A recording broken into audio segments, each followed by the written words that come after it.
কাচ্চি বিরিয়ানি কথাটা শুনলেই সবার মাথায় প্রথমে যেটা আসবে সেটা হচ্ছে কাঁচা গোশত দিয়ে বিরিয়ানি রান্নার রেসিপি। কিন্তু আমার মতো যারা আনাড়ি রাঁধুনি আছে তাদের জন্য কাঁচা মাংস দিয়ে বিরিয়ানি রান্না করাটা একটু টাফ ব্যাপারই বটে। তাই তো আমি সবসময় আমার নিজস্ব স্টাইলেই কাচ্চি বিরিয়ানি রান্না করার চেষ্টা করি। তাই আমার মতো যত আনাড়ি রাঁধুনি আছে তাদের জন্য আজকের আমার এই রেসিপি। হ্যালো এভরিওয়ান, আসসালামু আলাইকুম, welcome to Smriti's diary. Kacchi biryani রান্না করার জন্য আমি এখানে কাচ্চি বিরিয়ানি রান্না করার যে প্রসেস সম্পূর্ণটাই ফলো করব, শুধুমাত্র মাংসটা কাঁচা বসানো ছাড়া।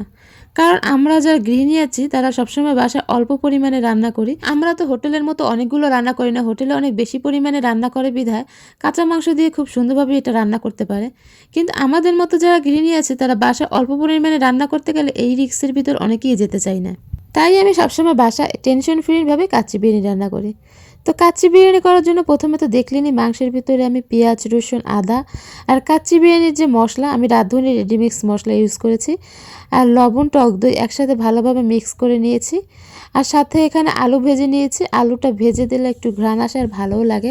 এখন আমি এই পুরো মাংস আর আলু একসাথে ভালোভাবে ম্যারিনেট করে প্রায় 1 থেকে 1.5 ঘন্টার মতো নর্মাল ফ্রিজে সংরক্ষণ করব।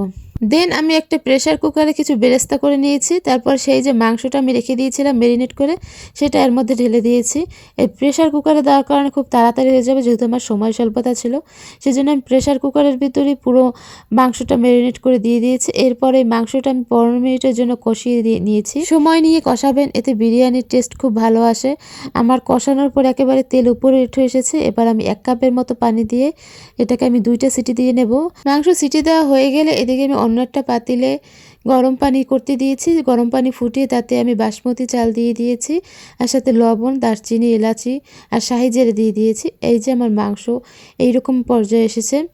এটা মানে হালকা শক্তও না আবার নরমও না, এমন টাইপের। এবার আমি যে পাত্রে এই বিরিয়ানিটা বসাবো আমি মাংসটা ঢেলে নিয়েছি সেই পাত্রে। এদিকে 15 মিনিট পরে আমার চালও প্রস্তুত। চালটা পুরোপুরি সেদ্ধ না আবার একেবারে শক্তও না। এবার চালটা আমি একটা ছাঁকনিতে ঢেলে নিয়েছি। আমি এখানে আধা কেজি পরিমাণ চাল ব্যবহার করেছি। আধা কেজি চালে 4 জন অনায়াসই খেতে পারবে। তো আমার বাসায় গেস্ট ছিল, যে আমরা 4 জন খেয়েও আমাদের রয়ে গিয়েছিল আরও বিরিয়ানি। এরপরে বিরিয়ানির সেদ্ধ করে রাখা ভাত আমি যে পাত্রে বিরিয়ানি রান্না করব মাংস রেডি করে রেখেছিলাম তার উপরে প্রথমে 1 লেয়ার ভাত দিয়ে দিয়েছি, ভাত দিয়ে বিছিয়ে দিয়েছি। তারপরে এবার ওই যে বেরেস্তা করে রেখেছিলাম ওই বেরেস্তাগুলো দিয়ে দিয়েছি আর দিয়ে দেব। এরপরে আবার 1 লেয়ার চাল দিয়ে দিয়েছি, বাকি যেটা ছিল সেটা দিয়ে দিয়েছি। এরপরে আমি কয়েকটা কাঁচামরিচ দিয়ে দিয়েছি, যে ফ্লেভারটা ভালো আসবে, ঘ্রাণ আসবে একটা।